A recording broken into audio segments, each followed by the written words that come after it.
నమస్తే అండి. మనము Indian introduction to Indian polity ఈ ఎపిసోడ్‌లో డిస్కస్ చేస్తాము.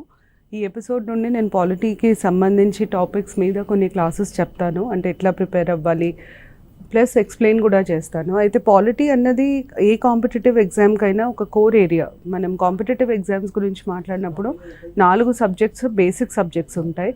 Polity, history, geography, economy. ఈ 4 సబ్జెక్ట్స్ అనుబంధంగా ఉండేవే మిగతావన్నీ.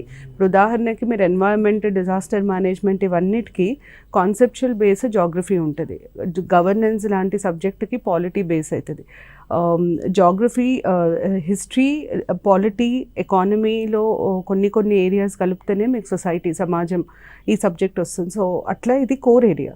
ఇది కానిస్టేబుల్స్, ఎస్ఐ, గ్రూప్ 1 వీటన్నిటికీ ఇంపార్టెంట్. నేను స్టార్ట్ చేసే ముందు మీకు వెయిటేజ్ ఎంత ఉంటుందో ఫస్ట్ చెప్తాను. గ్రూప్ 1లో దీని వెయిటేజ్ వచ్చేసి ప్రిలిమ్స్లో మీరు దగ్గర ఒక 20 క్వశ్చన్స్ వరకు ఎక్స్పెక్ట్ చేయొచ్చు.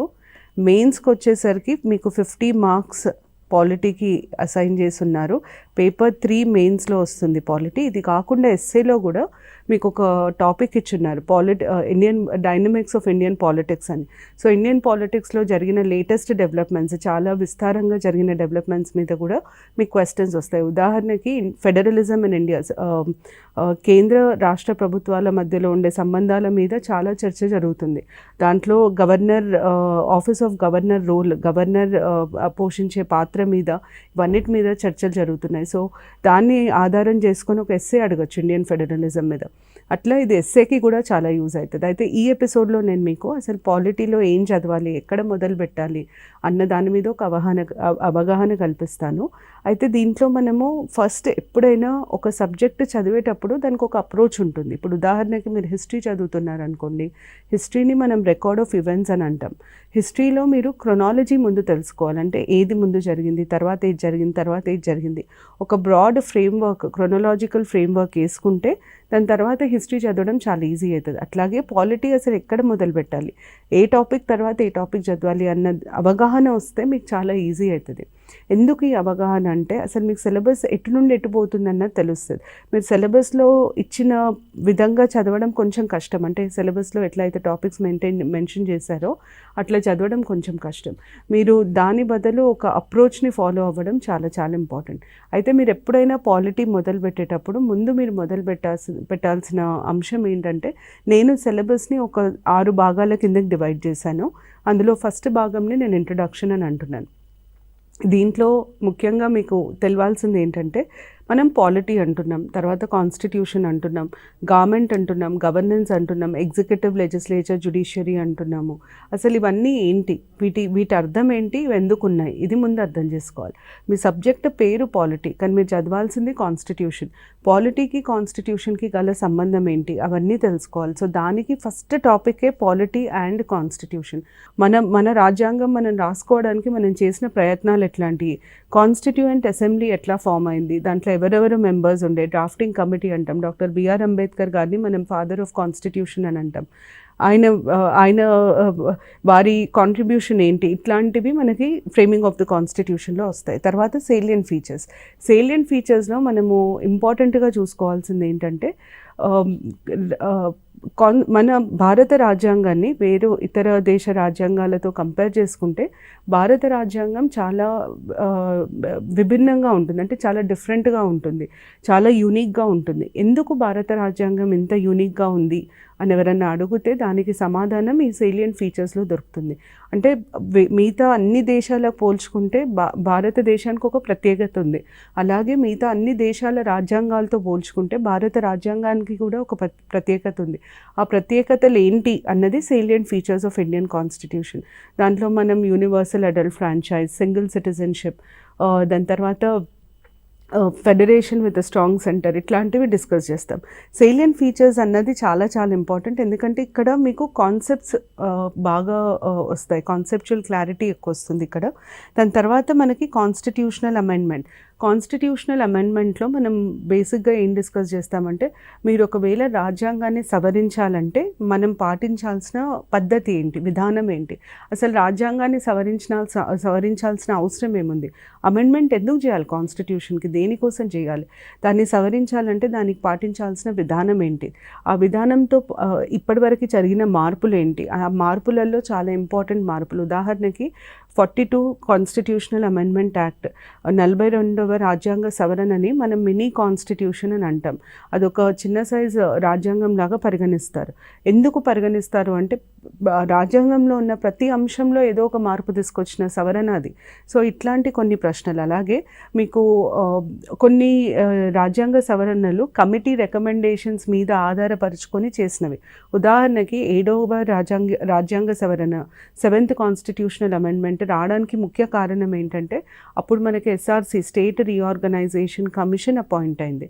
ఫజల్ అలీ కమిషన్ అని కూడా అంటాం, justice Fazal Ali commission. Justice Fazal Ali commission ఇచ్చిన రికమెండేషన్స్ని బేస్ చేసుకునే మనకి 7th కాన్స్టిట్యూషనల్ అమెండ్మెంట్ తీసుకురావడం జరిగింది. 42వ రాజ్యాంగ సవరణ తీసుకురావడానికి ఒక కమిటీని అపాయింట్ చేశారు. ఆ కమిటీ పేరు సర్దార్ స్వరణ్ సింగ్ కమిటీ. సో ఇట్లా మీకు రాజ్యాంగ సవరణ మీద ఇవన్నిట్లో మీకు అన్నిటికంటే ముఖ్యంగా ప్రశ్నలు వచ్చేది రాజ్యాంగ సవరణ మీద. నేను ఇప్పుడు మీకు ప్రిలిమ్స్ పాయింట్ ఆఫ్ వ్యూ అంటే MCQs పాయింట్ ఆఫ్ వ్యూ నుండే చెప్తున్నాను క్వశ్చన్స్. ఫస్ట్ మీకు విధానం మీద, ప్రొసీజర్ ఆఫ్ అమెండ్మెంట్ మీద ప్రశ్నలు వస్తాయి. అసలు ఎలా మార్చాలి, ఎలా మారుస్తారు రాజ్యాంగాన్ని అన్నది. తర్వాత ఇప్పటివరకు జరిగిన ఇంపార్టెంట్ అమెండ్మెంట్స్ మీద క్వశ్చన్స్ వస్తాయి. ఈ ఇంపార్టెంట్ అమెండ్మెంట్స్ మీద ఎలాంటి క్వశ్చన్స్ వస్తాయంటే, మీకు అమెండ్మెంట్ నంబర్ ఏం యాడ్ అయింది లేదా ఏం డిలీట్ అయింది ఇట్లాంటివి అడుగుతారు. ఉదాహరణకి పంచాయత్ రాజ్ వ్యవస్థ రాజ్యాంగంలో ముందు లేకుండే, ఏ అమెండ్మెంట్ ద్వారా పంచాయత్ రాజ్ వ్యవస్థను రాజ్యాంగంలో పొందపరిచారు, లేదా ఓబీసీలకు విద్యలో రిజర్వేషన్లో ఏ సవరణ ద్వారా తీసుకొచ్చారు, which constitutional amendment act made provision for reservation for OBCs in education, ఇట్లాంటివి అడుగుతారు. లేదా కౌన్సిల్ ఆఫ్ మినిస్టర్స్కి ముందు సైజ్ లేకుండే, ఇంతే కౌన్సిల్ ఆఫ్ మినిస్టర్స్ ఈ నంబరే ఉండాలి అన్న కండిషన్ లేకుండే, ఇప్పుడు కౌన్సిల్ ఆఫ్ మినిస్టర్స్ ఇంతమందే ఉండాలి అన్న కండిషన్ ఉంది. అంటే 15% ఉండాలి. ఈ కండిషన్ని ఏ అమెండ్మెంట్ తీసుకొచ్చింది, అది మొదటి రకం ప్రశ్న. తర్వాత ఇంకొక రకం ప్రశ్నలు ఏమడుగుతారంటే, కాన్స్టిట్యూషన్ కమెన్స్ అయినప్పుడు అంటే 26th January 1950 రోజున రాజ్యాంగంలో ఉన్న ప్రొవిజన్స్ ఏంటి, తీసేసినవి ఏంటి, అంటే అప్పుడు ఉండి తర్వాత తీసేసినవి ఏంటి. ఉదాహరణకి మన రాజ్యాంగం ఎప్పుడైతే కమెన్స్ అయిందో అప్పుడు ప్రివీ పర్సెస్ అని ఒక ప్రొవిజన్ ఉండింది, కానీ ఆ ప్రివీ పర్సెస్ని తర్వాత తీసేశారు. సో రాజ్యాంగం కమెన్స్ అయినప్పుడు ఉన్న ప్రొవిజన్స్ ఏంటి, కింది వాటిలలో రాజ్యాంగం కమెన్స్ అయినప్పుడు ఉన్న ప్రొవిజన్స్ ఏంటి అని అడుగుతారు. అంటే దాని అర్థం ఏంటంటే అప్పుడు అవి ఉండే తర్వాత తీసేశారని అర్థం. లేదా ఈ కింది వాటిలలో సవరణల ద్వారా చేర్చిన ప్రకరణలు ఏంటి అని అడుగుతారు. ఆర్టికల్ నంబర్స్ కూడా అడిగే ఛాన్స్ ఉంటుంది. So which of the following articles were later added to the constitution through constitutional amendments అని అడుగుతారు. ఇవన్నీ తెలియాలి. లేదా ఇప్పటివరకు అయిన అమెండ్మెంట్స్ని ఒక క్రొనలాజికల్ ఆర్డర్లో ఇవ్వమని అడుగుతారు. ఈ క్రొనలాజికల్ ఆర్డర్ కూడా మీకు చాలా చాలా ఇంపార్టెంట్. అందుకనే మీకు అమెండ్మెంట్ ఏమేమి వచ్చాయి, వాటి ఇంపార్టెన్స్ ఏంటి, అది ఒక టేబుల్ లాగా చేసుకొని చదివితే మంచిది. ఎందుకంటే దీని మీద ఖచ్చితంగా ఒక క్వశ్చన్ వచ్చే ఆస్కారం ఉంది. So prelims point of view constitutional amendment చాలా చాలా ఇంపార్టెంట్. ఫ్యాక్చువల్ ఇన్ఫర్మేషన్ ఎక్కడైతే మీకు ఉంటుందో దాని మీద ఎక్కువ ఫోకస్ చేయాలి. MCQsలో ఫ్యాక్చువల్ ఇన్ఫర్మేషన్ ఎక్కువ అడిగే ఆస్కారం ఉంటుంది. అయితే ఇది మన ఫస్ట్ పార్ట్. ఇంట్రడక్షన్ అన్నది మన ఫస్ట్ పార్ట్. ఇంట్రడక్షన్ తర్వాత మనం నెక్స్ట్ చదవాల్సింది ఏంటంటే, ఇంట్రడక్షన్లో మనం రాజ్యాంగం ఎట్లా వచ్చింది అన్నది చూసాం. దాని తర్వాత అసలు రాజ్యాంగం అవసరం ఏముంది అన్న ప్రశ్నకు వస్తే దాన్ని మనం ఫిలాసఫీ ఆఫ్ ద కాన్స్టిట్యూషన్ అంటాం. అంటే అసలు రాజ్యాంగం ఎందుకు, వై కాన్స్టిట్యూషన్, దానివల్ల మనందరికీ ఉన్న బెనిఫిట్ ఏంటి, అది ఏం సాధించాలనుకుంటుంది, రాజ్యాంగం మనందరి కోసం ఏం సాధించాలనుకుంటుంది, రాజ్యాంగం మనందరి కోసం సోషలిజం, సెక్యులరిజం, డెమోక్రసీ, ఈక్వాలిటీ, సమానత్వం ఉండాలి, ఇట్లాంటి ఆబ్జెక్టివ్స్ ఉన్నాయి రాజ్యాంగానికి. అవన్నీ ఉన్నాయని మనకు ఎట్లా తెలుసు, దానికి మనం ప్రవేశికని చదవాలి, ప్రియాంబుల్ని చదవాలి. ప్రియాంబుల్లో అసలు రాజ్యాంగం ఎందుకు రాశారు, రాజ్యాంగం వల్ల మనందరికీ ఏంటి లాభం అన్న దాని మీద అన్న డిక్లరేషన్నే మనం ప్రియాంబుల్ అంటాం. ప్రియాంబుల్ అంటే ఏంటిది, రాజ్యాంగం ఎందుకు రాశారు, దాని ఎయిమ్స్ అండ్ ఆబ్జెక్టివ్స్ ఏంటి అన్నది చెప్తుంది. సో ప్రియాంబుల్లో మనకున్న ప్రతి వర్డ్ దాని మీనింగ్ తెలవడం చాలా ఇంపార్టెంట్. ఉదాహరణకి సావరినిటీ అంటాం, తర్వాత sovereign, socialist, secular, democratic, republic. Sovereignty అంటే ఏంటి, సోషలిజం అంటే ఏంటి, సెక్యులరిజం అంటే ఏంటి, డెమోక్రసీ అంటే ఏంటి, రిపబ్లిక్ అంటే ఏంటి, ఈ పదాల అర్థాలు తెలవడం చాలా ఇంపార్టెంట్. ఇంకొక విషయం ఏంటంటే మీకు ప్రియాంబుల్లో ఉన్న మొత్తం కంటెంట్ మీద క్వశ్చన్స్ వచ్చే ఛాన్సెస్ ఎక్కువ ఉంటాయి. నేను క్లాస్ తీసుకున్నప్పుడు ప్రియాంబుల్ మీద మీకు ఆ కంటెంట్ మీద వచ్చే క్వశ్చన్స్ కూడా క్లియర్గా చెప్తాను. అంటే ఆర్డర్ ఆఫ్ వర్డ్స్ అడుగుతారు, ముందు ఏది వస్తుంది తర్వాత ఏది వస్తుంది, ఎందుకంటే ఆ ఆర్డర్ ఆఫ్ వర్డ్స్కి కూడా ఒక ప్రాముఖ్యత, ఒక విశిష్టత ఉంటుంది. అలాగే ప్రియాంబుల్లో ఒక డేట్ మెన్షన్ చేశారు, ఆ డేట్ ఏంటిది, దాని ఇంపార్టెన్స్ ఏంటి అని అడుగుతారు. తర్వాత ఈ పదాలు ఏవైతే నేను చెప్పానో ఆ పదాల అర్థం తెలియాలి ప్రియాంబుల్కి. దాని తర్వాత ప్రియాంబుల్కి కొన్ని క్యారెక్టరిస్టిక్స్ ఉంటాయి. ఆ క్యారెక్టరిస్టిక్స్ ప్రియాంబుల్ జస్టిషియబుల్లా కాదా, జస్టిషియబుల్ అంటే ప్రియాంబుల్లో ఉన్న పదాలను ఇంప్లిమెంట్ చేయకపోతే మనం కోర్టుకి వెళ్ళొచ్చా, అది కంపల్సరీగా ఇంప్లిమెంట్ చేయాలా, ప్రియాంబుల్లో ఉన్న పదాలను ఇంప్లిమెంట్ చేయాలా కంపల్సరీగా అని లేదు. Preamble non justiciable. ఎందుకు, అది ఉట్టి ఒక డిక్లరేషన్ మాత్రమే, దానివల్ల వచ్చేది ఏమీ లేదు, పోయేది ఏం లేదు. అది ఉట్టి మనకి రాజ్యాంగం ఏం చేస్తుంది అన్నది చెప్తుంది, ఎట్లా చేస్తుంది అన్నది చెప్పదు. ఎట్లా చేస్తుంది అన్న దాని మీద మనం కేసు వేయచ్చు, కానీ ఏం చేస్తుంది అన్న దాని మీద మనం కేసు వేయలేం. అయితే ఎట్లా చేస్తుంది అన్న దానికి జవాబు ఈ ఫండమెంటల్ రైట్స్, డిపిఎస్పి, ఇంకా ఫండమెంటల్ డ్యూటీస్. అంటే మొత్తము రాజ్యాంగం అంతా ప్రియాంబుల్లో చెప్పబడిన అంశాలని ఉద్దేశించే రాసింది, కానీ ఉట్టి ఆ అంశాల మీద ఫోకస్ చేసుకుంటూ రాసిన 3 భాగాలు రాజ్యాంగంలో ఫండమెంటల్ రైట్స్ ఒకటి, డిపిఎస్పి ఒకటి, ఫండమెంటల్ డ్యూటీస్ ఒకటి. ఈ 3 వాటి ముఖ్య ఉద్దేశం ఏంటంటే ప్రియాంబుల్లో చెప్పిన అంశాలని అచీవ్ చేయడం, వాటిని చేరుకోవడం వీటి ముఖ్య ఉద్దేశం. మీకు మొత్తం పాలిటీలో important topic fundamental rights. Fundamental rights చాలా చాలా ఇంపార్టెంట్. ఫండమెంటల్ రైట్స్లో ఉన్న ప్రతి ప్రకరణ, దాని కింద ఉన్న ప్రొవిజన్ ప్రతి ఒక్కటి తెలియాలి. ఆర్టికల్ నంబర్ తెలియాలి, క్లాజ్, సబ్ క్లాజ్. ఇప్పుడు 15(1) ఉంటుంది, 15(2) ఉంటుంది, 15(3), ఇట్లా ప్రతి క్లాజ్, సబ్ క్లాజ్, దాని కింద ఉన్న కంటెంట్ మీకు కంపల్సరీగా తెలియాలి. దాంతోపాటు అమెండ్మెంట్స్. ఇప్పుడు ఉదాహరణకి 15(5), 15(4) ఇవన్నీ తర్వాత ఆడైనాయి. ఇది ఫస్ట్ కాన్స్టిట్యూషనల్ అమెండ్మెంట్, ఇది 93rd కాన్స్టిట్యూషనల్ అమెండ్మెంట్. 15(6) ఏమో 103 కాన్స్టిట్యూషనల్ అమెండ్మెంట్.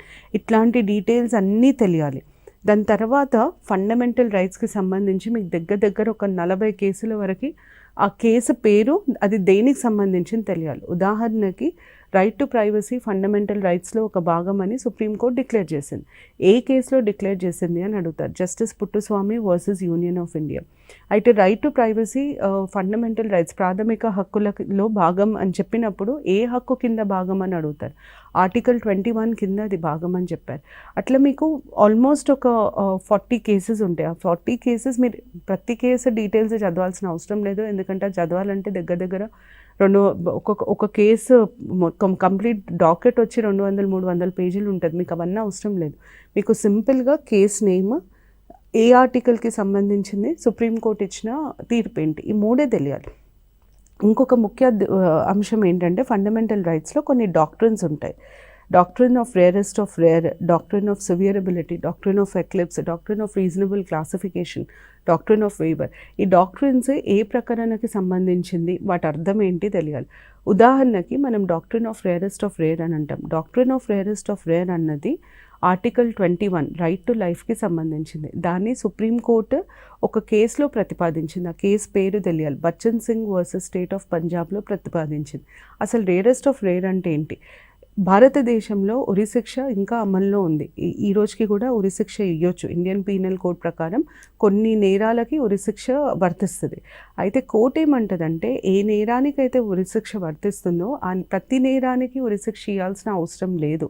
ఒకవేళ ఆ crime rarest of the rare అయితేనే ఉరిశిక్ష ఇవ్వాలి. ఉదాహరణకి నిర్భయ కింద ఒకవేళ విక్టిమ్ చనిపోతే, రేప్ విక్టిమ్ చనిపోతే ఒఫెండర్కి ఉరిశిక్ష ఇవ్వచ్చు అని రాస్తుంది. చనిపోయిన ప్రతి రేప్ విక్టిమ్ కేసులో ఉరిశిక్ష ఇవ్వాలని రూల్ లేదు. సుప్రీంకోర్టు ఏమంటదంటే ఉరిశిక్ష ఇవ్వాల్సిన అవసరం లేదు. ఆ కేసు ఒకవేళ రేరెస్ట్ ఆఫ్ రేర్, అరే కని విని ఎరగని లాంటి కేసు అయితే అట్లాంటప్పుడు ఉరిశిక్ష ఇస్తాము. అంటే వాళ్ళ పవర్ని వాళ్ళు లిమిట్ చేసుకుందే rarest of the rare. So death పెనాలిటీకి సంబంధించింది, ఉరిశిక్షకి సంబంధించిన డాక్ట్రిన్ ఏంటి అంటే రేరెస్ట్ ఆఫ్ ద రేర్. అది ఏ ఆర్టికల్ కింద వస్తుంది? ఆర్టికల్ 21. ఏ కేసులో ఇది చెప్పారు? Bachchan Singh versus union of India. ఇట్లా మీకు ఇంతే క్లారిటీగా ఈ సింపుల్ పాయింట్సే చూసుకోవాలి. మీరు ఎక్కువ డెప్త్కి వెళ్ళి దాన్ని మొత్తము ఆ కేసు గురించి చదివి అదంతా చేయొద్దు, టైం వేస్ట్ అవుతుంది. మీకు కాంపిటేటివ్ ఎగ్జామ్స్కి ఏది ఇంపార్టెంటో అదే చేయాలి. మీరు ఇక్కడ సబ్జెక్ట్ మీద రాణించడానికి రావట్లేదు, ఒక ఎగ్జామ్ని క్లియర్ చేయడానికి వస్తున్నారు. కాబట్టి ఎగ్జామ్కి ఎంత అవసరమో అంత చదవడం మాత్రమే ఇంపార్టెంట్. ఈ ఫండమెంటల్ రైట్స్ తర్వాత మనం చదవాల్సింది ఆదేశిత సూత్రాలు, directive principles of state policy. Directive principles of state పాలసీలో ముందు మీకు ప్రకరణ, దాని కింద ఉన్న ప్రొవిజన్, ఆర్టికల్ నంబర్, ప్రొవిజన్ అడుగుతారు. అంటే ఉదాహరణకి 39 capital A free legal aid, 44 uniform civil code, 50 separation of judiciary from executive. ఇట్లాంటి బేసిక్ క్వశ్చన్స్ ఎక్కువ వస్తాయి ఎంసీక్యూలో. అది అడిగిన తర్వాత రెండవ ప్రశ్న మీకు వచ్చేది, మనము ఈ ఆదేశిత సూత్రాలని 3 భాగాలుగా విభజిస్తాం. కానీ మీరు గుర్తుపెట్టుకోవాల్సింది ఏంటంటే రాజ్యాంగంలో ఎట్లాంటి క్లాసిఫికేషన్ ఇవ్వలేదు. రాజ్యాంగంలో అన్నింటినీ ఆదేశిత సూత్రాలని అంటారు. కానీ మన కోసము, మనం అర్థం చేసుకోవడం కోసము అవి ఏ ఫిలాసఫీని సూచిస్తాయో, ఏ ఐడియాలజీని సూచిస్తాయో దాని ఆధారంగా మనం వాటిని డివైడ్ చేస్తాం. లిబరల్ ప్రిన్సిపల్స్ అంటాము, గాంధీయన్ ప్రిన్సిపల్స్ అంటాం, సోషలిస్ట్ ప్రిన్సిపల్స్ అంటాం. సో మీకు రెండో ప్రశ్న ఎట్లాంటిది రావచ్చు అంటే ఈ కింది వాటిలలో ఏది గాంధీయన్ ప్రిన్సిపల్ అని అడుగుతారు, ఏది సోషలిస్ట్ ప్రిన్సిపల్, ఏది లిబరల్ ప్రిన్సిపల్. ఇది ఒక రకమైన ప్రశ్న. దాని తర్వాత third type of question amendments మీద ఉంటాయి. ఇప్పటివరకు డిపిఎస్పికి 42nd, 44th, 97, 86 ఈ 4 అమెండ్మెంట్లే జరిగినాయి.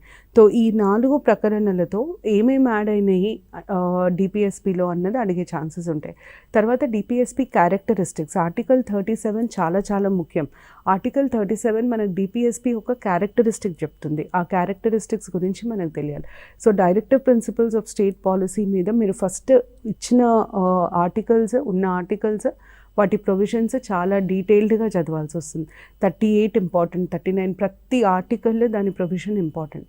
దాని తర్వాత అమెండ్మెంట్స్, దాని తర్వాత టైప్ ఆఫ్ డైరెక్టివ్, తర్వాత దాని క్యారెక్టరిస్టిక్స్.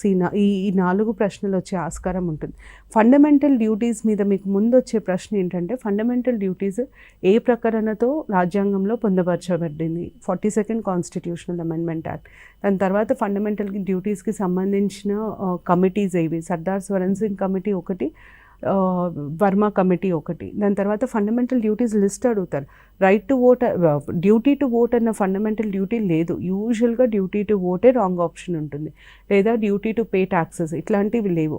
మీకు ఫండమెంటల్ డ్యూటీస్లో ఏమేమైతే డీటెయిల్స్ రాసున్నాయో అవి చాలా క్లియర్గా, కరెక్ట్గా తెలవడం చాలా ఇంపార్టెంట్. ఇది మనకి ఫిలాసఫీ ఆఫ్ ద కాన్స్టిట్యూషన్ కింద వచ్చేది. దాని తర్వాత నెక్స్ట్ మనం ఒక్కసారి రాజ్యాంగం ఎట్లా వచ్చింది, ఎందుకు వచ్చింది అన్నది ఆలోచించిన తర్వాత అసలు ప్రభుత్వ వ్యవస్థ గురించి తెలుసుకోవాలి. గవర్నమెంట్ ఇన్ ఇండియా, నేను గవర్నమెంట్ ఇన్ ఇండియా అని రాసిన, ఆఫ్ ఇండియా అని రాయలేదు. ఇన్ ఇండియా అంటే ఎన్ని రకాల గవర్నమెంట్స్, ఎన్ని రకాల ప్రభుత్వ వ్యవస్థలు ఉన్నాయి ఇండియాలో. ఒకటేమో కేంద్ర ప్రభుత్వం, ఇంకోటి రాష్ట్ర ప్రభుత్వం, తర్వాత మనము లోకల్ సెల్ఫ్ గవర్నమెంట్ అని అంటాం.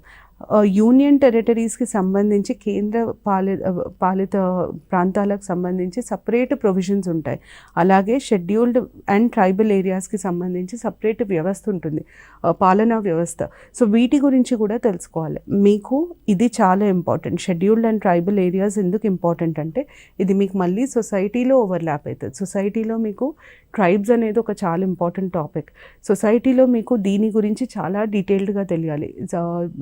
షెడ్యూల్డ్ తెగలకు సంబంధించిన లాస్, ఫారెస్ట్ రైట్ యాక్ట్, తర్వాత PESA, panchayat extension for scheduled areas, ఈ లాస్ గురించి తెలియాలి. తర్వాత తెలంగాణకి సంబంధించి కూడా దీని మీద ప్రశ్నలు వస్తాయి. ఎట్లాంటివి వస్తాయంటే తెలంగాణలో ఏ ఏ జిల్లాలలో షెడ్యూల్డ్ ఏరియాస్ ఉన్నాయి అని అడిగారు. ఇంతకుముందు అడిగిన ప్రశ్న ఇది. సో ఇవన్నీ డీటెయిల్స్ మీకు చాలా ఇంపార్టెంట్. అయితే దీన్ని ఎట్లా చదవాలన్నది నేను ఎక్స్ప్లెయిన్ చేస్తాను. దీంట్లో వచ్చే ప్రశ్నలు కూడా చెప్తాను. ఇది చాలా పెద్ద ఏరియా. మీకు గవర్నమెంట్ ఇన్ ఇండియా అన్నది చాలా పెద్ద ఏరియా. ఇప్పుడు మనం యూనియన్ గవర్నమెంట్ అని అంటున్నాం. యూనియన్ గవర్నమెంట్ కింద ఎవరెవరు వస్తారన్నది ముందు తెలియాలి. యూనియన్ అండ్ స్టేట్ గవర్నమెంట్ కలిపి మనం చేస్తే మనకి ఈజీ అవుతుంది. సో యూనియన్ గవర్నమెంట్ ఫస్ట్, తర్వాత స్టేట్ గవర్నమెంట్. ఇప్పుడు మనం యూనియన్ గవర్నమెంట్ కింద ఎవరెవరి గురించి మాట్లాడతామంటే యూనియన్ ఎగ్జిక్యూటివ్ అని అంటాం, తర్వాత యూనియన్ లెజిస్లేచర్, యూనియన్ జ్యుడిషియరీ. ఇవి 3 కాకుండా యూనియన్ గవర్నమెంట్ కేంద్ర ప్రభుత్వంలో ఇంకొక చాలా ముఖ్యమైన భాగం ఉంటుంది. దాన్ని మనం CAG, controller and auditor general of India అని అంటాం. స్టేట్ గవర్నమెంట్లో కూడా ఎగ్జిక్యూటివ్, లెజిస్లేచర్, జ్యుడిషియరీ ఉంటాయి. అయితే మనకి దీని కింద ఇంకేముంటాయి అన్నది తెలుసుకున్న తర్వాత ఎట్లా చదవాలన్నది అర్థమవుతుంది. ఎగ్జిక్యూటివ్ కింద ముందు ఉండేది ప్రెసిడెంట్, తర్వాత మనం వైస్ ప్రెసిడెంట్ అంటాం, తర్వాత ప్రైమ్ మినిస్టర్, ప్రధానమంత్రి, ఇంకా కౌన్సిల్ ఆఫ్ మినిస్టర్స్ మంత్రులు, దాని తర్వాత అటార్నీ జనరల్. ఈ 4 ఆఫీసెస్ని, ఈ 4ని మనం యూనియన్ ఎగ్జిక్యూటివ్ లాగా పరిగణిస్తాం. లెజిస్లేచర్లో మళ్ళీ ప్రెసిడెంట్ ఒక భాగం అయితే, రాజ్యసభ ఒక భాగం అవుతుంది, లోక్సభ ఒక భాగం అవుతుంది. ఇక్కడ సుప్రీంకోర్టు మాత్రమే ఉంటుంది. ఇక్కడ ఎగ్జిక్యూటివ్ మీరు ఇప్పుడు ఇది కంపేర్ చేసుకుంటే ఇక్కడ ఎగ్జిక్యూటివ్ తెలుసుకోవడం చాలా ఈజీ. గవర్నర్, ప్రెసిడెంట్ ప్లేస్లో గవర్నర్ ఉంటారు, వైస్ ప్రెసిడెంట్ ప్లేస్లో ఎవరు ఉండరు, ఎందుకంటే మన దగ్గర డెప్యూటీ గవర్నర్ వ్యవస్థ ఉండదు. తర్వాత CM and council of ministers ఉంటారు. తర్వాత అటార్నీ జనరల్ బదులు మనం అడ్వకేట్ జనరల్ అని అంటాం. సో వీళ్ళందరూ మనకి ఎగ్జిక్యూటివ్ కింద ఉంటారు. తర్వాత లెజిస్లేచర్లో governor, state legislative assembly compulsory, state legislative council ఉండొచ్చు, ఉండకపోవచ్చు. తర్వాత హైకోర్టు తర్వాత మనకు నెక్స్ట్ ఉండేది సబ్ ఆర్డినేట్ కోర్ట్స్. సో ఎగ్జిక్యూటివ్లో మనకు ముందు ఉండాల్సింది ఉండేది ప్రెసిడెంట్ సెంటర్లో వస్తుంది. మనకి స్టేట్లో వచ్చేసరికి గవర్నర్ ఉంటారు. ఇది ఎందుకు నేను ఇట్లా కంపేర్ చేసి రాశాను అంటే మీకు అర్థం కావాల్సింది ఏంటంటే యూనియన్ ఎగ్జిక్యూటివ్, స్టేట్ ఎగ్జిక్యూటివ్లో చాలా సిమిలారిటీస్ ఉంటాయి. అలాగే లెజిస్లేచర్లో స్టేట్ లెజిస్లేచర్కి సిమిలారిటీస్ ఉంటాయి. మీరు వీటికి సంబంధించి ఎట్లా చదవాలి, ప్రశ్నలు ఎట్లా వస్తాయి అన్నది నేను ఇప్పుడు ఎక్స్ప్లెయిన్ చేస్తాను. ఫస్ట్ మీరు యూనియన్ ఎగ్జిక్యూటివ్తో మొదలు పెట్టాలి. యూనియన్ ఎగ్జిక్యూటివ్లో మనం ముందు చదువుకోవాల్సిన టాపిక్ ఏంటంటే ఆఫీస్ ఆఫ్ ప్రెసిడెంట్. అంటే ప్రెసిడెంట్ అనే ఒక ఆఫీస్ ఉండాలి అని ఎక్కడ రాసింది, అసలు ప్రెసిడెంట్ని ఎవరు ఎన్నుకుంటారు, ఎలా ఎన్నుకుంటారు, ప్రెసిడెంట్ ఆఫ్ ఇండియా కావాలంటే దానికి కావాల్సిన క్వాలిఫికేషన్స్ ఏంటి, ప్రెసిడెంట్ ముఖ్యమైన పని ఏంటి, ప్రెసిడెంట్ ఆఫీస్ని ఎందుకు అసలు కాన్స్టిట్యూషన్ ప్రతిపాదిస్తుంది, ఇట్లాంటి ప్రశ్నలకి సమాధానం ఈ ఆఫీస్ ఆఫ్ ప్రెసిడెంట్లో ఉంటుంది. ప్రెసిడెంట్ని ఎలా తీసేస్తారు, ఒకవేళ ప్రెసిడెంట్ పదవి నుండి ఆ వ్యక్తి రిజైన్ చేయాలంటే ఎవరికి రిజిగ్నేషన్ లెటర్ పంపించాలి, ప్రెసిడెంట్ పొరపాటున ప్రెసిడెంట్ ఆఫీస్లో వేకెన్సీ వస్తే దాన్ని అప్పుడు ఎలా, అట్లాంటి సిచ్యువేషన్లో ఎవరు ప్రెసిడెంట్ అవుతారు, ఇవన్నీ క్వశ్చన్స్కి ఆన్సర్ ఆఫీస్ ఆఫ్ ప్రెసిడెంట్లో ఉంటుంది. ఆఫీస్ ఆఫ్ ప్రెసిడెంట్ అయిన తర్వాత మనం దాన్ని immediate office of vice president చదవాలి. ఆఫీస్ ఆఫ్ వైస్ ప్రెసిడెంట్కి సంబంధించి కూడా మనం సేమ్ ఇవే పాయింట్స్ చదువుతాము. కానీ ప్రెసిడెంట్, వైస్ ప్రెసిడెంట్కి సంబంధించి చాలా మటుకు ప్రొవిజన్స్ సేమ్ ఉంటాయి. ఉదాహరణకి క్వాలిఫికేషన్స్ ఆఫీస్ ఆఫ్ ప్రెసిడెంట్కి కానీ వైస్ ప్రెసిడెంట్కి కానీ దాదాపుగా సిమిలర్ ఉంటాయి, ఒక్క క్వాలిఫికేషనే తేడా ఉంటుంది. అలాగే ప్రెసిడెంట్ ఎన్నిక విధానం, వైస్ ప్రెసిడెంట్ ఎన్నిక విధానం రెండు ఒకటేలాగా ఉంటాయి. Election to office of president, vice president సిమిలర్గా ఉంటాయి. కాకపోతే ఓటు వేసే వాళ్ళు వేరు. ప్రెసిడెంట్ ఎలక్షన్స్లో స్టేట్ లెజిస్లేచర్ నుండి ఎమ్మెల్యేస్ కూడా పార్టిసిపేట్ చేస్తారు. వైస్ ప్రెసిడెంట్ ఎలక్షన్స్లో అసలు ఎమ్మెల్యేస్ పార్టిసిపేట్ చేయరు. వైస్ ప్రెసిడెంట్ ఎలక్షన్స్లో నామినేటెడ్ ఎంపీస్ పార్టిసిపేట్ చేస్తారు, ప్రెసిడెంట్ ఎలక్షన్స్లో నామినేటెడ్ ఎంపీస్ పార్టిసిపేట్ చేయరు. సో ఇలాంటి తేడాలు మాత్రం చాలా జాగ్రత్తగా పరిశీలించాలి, ఎందుకంటే ప్రశ్నలు ఆ తేడాల మీదనే అడుగుతారు. దాని తర్వాత మూడో అంశం మనం ఇక్కడ చదవాల్సింది office of governor. Office of గవర్నర్కి సంబంధించి మనం గవర్నర్ అనే ఆఫీస్ ఉండాలి అన్నది ఏ ప్రకరణ కింద వచ్చింది, గవర్నర్ని ఎవరు నియమిస్తారు, గవర్నర్ కావాలంటే నాకు కావాల్సిన క్వాలిఫికేషన్స్ ఏంటి, గవర్నర్ని తీసేసే విధానం ఏంటి, గవర్నర్కి ఎంత శాలరీ ఉంటుంది, term tenure conditions of service ఏముంటాయి, ఇవన్నీ డీటెయిల్స్ ఇక్కడ చదువుతాం. మీరు గుర్తుపెట్టుకోవాల్సింది ఏంటంటే ప్రెసిడెంట్, వైస్ ప్రెసిడెంట్, గవర్నర్ ఈ 3 ఆఫీసెస్కి సంబంధించిన చాలా మటుకు ప్రొవిజన్స్ సిమిలర్గా ఉంటాయి. సిమిలర్గా ఉన్న ప్రొవిజన్స్ ఏంటి, వేరువేరుగా ఉన్న ప్రొవిజన్స్ ఏంటి అన్న అవగాహన చాలా ముఖ్యం. ఈ 3 చదివిన తర్వాత మీరు చదవాల్సింది powers and functions of president and governor.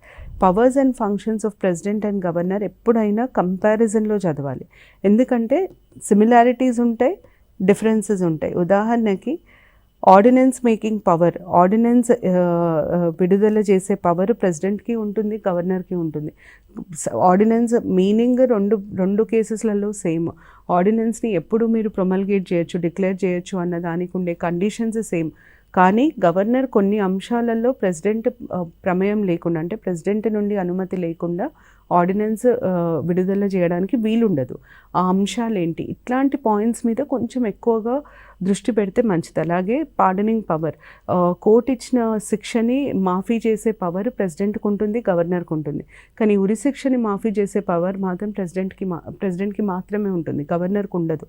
So ఇలాంటి అంశాలు మీరు కొంచెం జాగ్రత్తగా పరిశీలించుకుంటే క్వశ్చన్స్ ఎక్కువ మటుకు దాని మీదే ఉంటాయి. మెయిన్స్లో కూడా మీకు ఈ పాయింట్స్ బాగా యూజ్ అవుతాయి. దాని తర్వాత నెక్స్ట్ మీరు యూనియన్ ఎగ్జిక్యూటివ్లో ఇవి అయిన తర్వాత prime minister and council of ministers, ప్రధానమంత్రి, మంత్రులు, CM and council of ministers, ఇది కూడా ఎప్పుడైనా కంపారిజన్లోనే చదవాలి. ఎందుకంటే వీళ్ళకి సంబంధించిన క్వాలిఫికేషన్స్, శాలరీస్, అలవెన్సెస్ ఇవన్నీ సిమిలర్గా ఉంటాయి. ఎక్కడ మనకి తేడా వస్తుందంటే ప్రధానమంత్రి, మంత్రులు ఇచ్చే అడ్వైజ్ ఏదైతే ఉంటుందో అది ప్రెసిడెంట్ తప్పకుండా పాటించాలి. President is constitutionally bound to follow the advice tendered by prime minister and council of ministers. President నేను వినను అనే ఆస్కారం ఉండదు. కానీ సీఎంకి, కౌన్సిల్ ఆఫ్ మినిస్టర్స్ ఇచ్చే అడ్వైజ్ రాజ్యాంగం ఏమంటుందంటే గవర్నర్ పాటించాల్సిన అవసరం లేదు. వాళ్ళు ఇచ్చిన సలహా గవర్నర్కి నచ్చితే పాటించవచ్చు, నచ్చకపోతే పాటించకుండా ఉండొచ్చు. అయితే ఆ విధంగా చూస్తే మనం దీన్ని డిస్క్రిషనరీ పవర్ అని అంటాం. ఈ విధంగా చూస్తే ప్రెసిడెంట్కు ఉండే డిస్క్రిషనరీ పవర్ చాలా తక్కువ. ఎందుకు, వారు ప్రైమ్ మినిస్టర్ ఇంకా కౌన్సిల్ ఆఫ్ మినిస్టర్స్ ఇచ్చిన సలహాకి బద్దులై ఉండాలి. కానీ గవర్నర్కు ఉండే డిస్క్రిషనరీ పవర్ చాలా ఎక్కువ. ఎందుకు, సీఎం ఇంకా కౌన్సిల్ ఆఫ్ మినిస్టర్స్ ఇచ్చిన సలహాని పాటించాలి అన్న నిబంధన గవర్నర్కు ఉండదు. సో ఇట్లాంటి కొన్ని అంశాలను చాలా జాగ్రత్తగా చూడాలి. దాని తర్వాత మనము advocate general, attorney general, advocate general అని అంటాం. అటార్నీ జనరల్ అన్న ఆఫీసు మనకు సెంటర్లో ఉంటుంది, అడ్వకేట్ జనరల్ అన్న ఆఫీసు మనకు స్టేట్లో ఉంటుంది. అసలు ఎందుకు అటార్నీ జనరల్, ఎందుకు అడ్వకేట్ జనరల్ అంటే గవర్నమెంట్ లాస్ చేస్తుంది. గవర్నమెంట్ చాలా పనులు మొదలుపెట్టే ముందు ఆ పనులు ఎక్కడైనా ప్రాథమిక హక్కులకి భంగం కలిగిస్తున్నాయా, వాయిలేట్ చేస్తున్నాయా, లేదా కాన్స్టిట్యూషన్కి విరుద్ధంగా ఉన్నాయా, రాజ్యాంగబద్ధంగా ఉన్నాయా, ఇలాంటి ప్రశ్నలు తలెత్తినప్పుడు లీగల్ అడ్వైస్ అవసరం ఉంటుంది. ఆ లీగల్ అడ్వైస్ ఇవ్వడానికి ఎస్టాబ్లిష్ చేసిన అథారిటీనే మనం సెంటర్లో అటార్నీ జనరల్ అని అంటాము, కేంద్రంలో రాష్ట్రానికి వచ్చేసరికి అడ్వకేట్ జనరల్ అని అంటాం. ఈ 2 సంస్థలకి సంబంధించిన ప్రకరణలు మొత్తం, అంటే ప్రొవిజన్స్ మొత్తం సేమ్ ఉంటాయి. అండ్ మీరు అటార్నీ జనరల్ ప్లేస్లో అడ్వకేట్ జనరల్ని పెడతారు, ప్రెసిడెంట్ ప్లేస్లో గవర్నర్ని పెడతారు, పార్లమెంట్ ప్లేస్లో స్టేట్ లెజిస్లేచర్ పెడతారు. అంతే తేడా ఉంటుంది, అంత సిమిలారిటీస్ ఉంటాయి. సో ఈ రెండింటికి సంబంధించిన అంశాలు కూడా తెలియాలి. అటార్నీ జనరల్, అడ్వకేట్ జనరల్ అనేవి కాన్స్టిట్యూషనల్ బాడీస్. ఇది మీకు యూనియన్ ఎగ్జిక్యూటివ్కి సంబంధించిన కంప్లీట్ ఇన్ఫర్మేషన్. దీంట్లో కొన్ని ప్రకరణలు కూడా ముఖ్యమైనవి ఉంటాయి. ప్రకరణ నంబర్లు తెలియాల్సి ఉంటుంది. ఆర్డినెన్స్ మేకింగ్ పవర్ నంబర్ తెలియాలి, వీటో పవర్ ఆర్టికల్ నంబర్ తెలియాలి, దాని తర్వాత పార్డనింగ్ పవర్స్ నంబర్ తెలియాలి, ఆర్టికల్ నంబర్ తెలియాలి, advisory jurisdiction, the power to seek advice from supreme court ఇది ప్రెసిడెంట్కి ఉంటుంది, దాని ఆర్టికల్ నంబర్ తెలియాలి. సో ఒక దగ్గర ఒక 15 ఆర్టికల్ వరకు నంబర్లు కూడా తెలియాలి. నేను ఎక్స్ప్లెయిన్ చేసినప్పుడు ఈ నంబర్స్ ఇంపార్టెంట్ అని చెప్తాను, అవి చదివితే మీకు మంచిది. దాని తర్వాత నెక్స్ట్ మనకి ఇది అయిన తర్వాత మనకు వచ్చేది యూనియన్ లెజిస్లేచర్. యూనియన్ లెజిస్లేచర్ అన్నది చాలా పెద్ద టాపిక్. యూనియన్ లెజిస్లేచర్ దగ్గర మీ సిలబస్లో 15 నుండి 20% వరకు ఉంటుంది.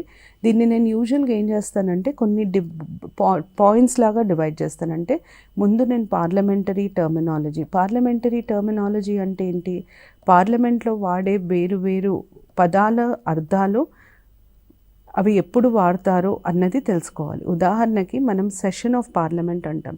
Session, summon, prorogue, point of order, దాని తర్వాత no confidence motion, adjournment motion, adjourn sine die. అసలు ఈ పదాల అర్థం ఏంటి, అవి ఎవరు వాడతారో వాటి వల్ల జరిగేది ఏంటి, అది పార్లమెంటరీ టర్మినాలజీ. దాని తర్వాత నెక్స్ట్ ఆఫీసర్స్ ఆఫ్ పార్లమెంట్ అంటే మనకి speaker, deputy speaker, chairman, deputy chairman వీళ్ళందరూ ఉంటారు. అసలు వీళ్ళు ఎలా ఫామ్ అవుతారు, వీళ్ళని ఎవరు ఎన్నుకుంటారు, ఇట్లాంటి ప్రశ్నలకి సమాధానం ఆఫీసర్స్ ఆఫ్ పార్లమెంట్. దాని తర్వాత నెక్స్ట్ మనకి పార్లమెంటరీ ప్రొవిజన్స్ అంటే రాజ్యాంగంలో పార్లమెంట్కి సంబంధించి ఇచ్చిన ప్రకటనలు, వాటి వివరాలు. దీంట్లోనే మనము యాంటీ డిఫెక్షన్ యాక్ట్, పార్టీ ఫిరాయింపు చట్టం, parliamentary privileges, joint sitting of parliament, అవన్నీ మనం దీంట్లో చదువుతాం. తర్వాత పార్లమెంటరీ ప్రొసీజర్స్, ఇప్పుడు ఉదాహరణకి బడ్జెట్ ఇంట్రడ్యూస్ చేయాలి, దానికి ఒక విధానం ఉంటుంది. ఆ విధానం ఏంటి, ఒక మామూలు బిల్లు తీసుకురావాలి, ఆర్డినరీ బిల్ అని అంటాం మనం, దాన్ని తీసుకొచ్చే విధానం ఏంటి, అవన్నీ పార్లమెంటరీ ప్రొసీజర్స్. దాని తర్వాత లాస్ట్ పార్లమెంటరీ కమిటీస్. పార్లమెంట్లో చాలా కమిటీస్ ఉంటాయి. ఉదాహరణకి పబ్లిక్ అకౌంట్స్ కమిటీ అంటాం, ఎస్టిమేట్స్ కమిటీ అంటాం, కమిటీ ఆన్ విమెన్ అని అంటాం, కమిటీ ఆన్ సబార్డినేట్ లెజిస్లేషన్స్ అని అంటాం, బిజినెస్ అడ్వైజరీ కమిటీ. ఇవన్నీ కమిటీస్ గురించి పార్లమెంటరీ కమిటీస్లో డిస్కస్ చేసుకుంటాం. సో యూనియన్ లెజిస్లేచర్కి సంబంధించి మనం 5 అంశాలుగా విభజించి చదువుకుంటే చాలా ఈజీ అవుతుంది. నేను ఈ ఇంట్రడక్షన్ పార్ట్ నెక్స్ట్ ఎపిసోడ్లో కంటిన్యూ చేస్తాను. Thank you.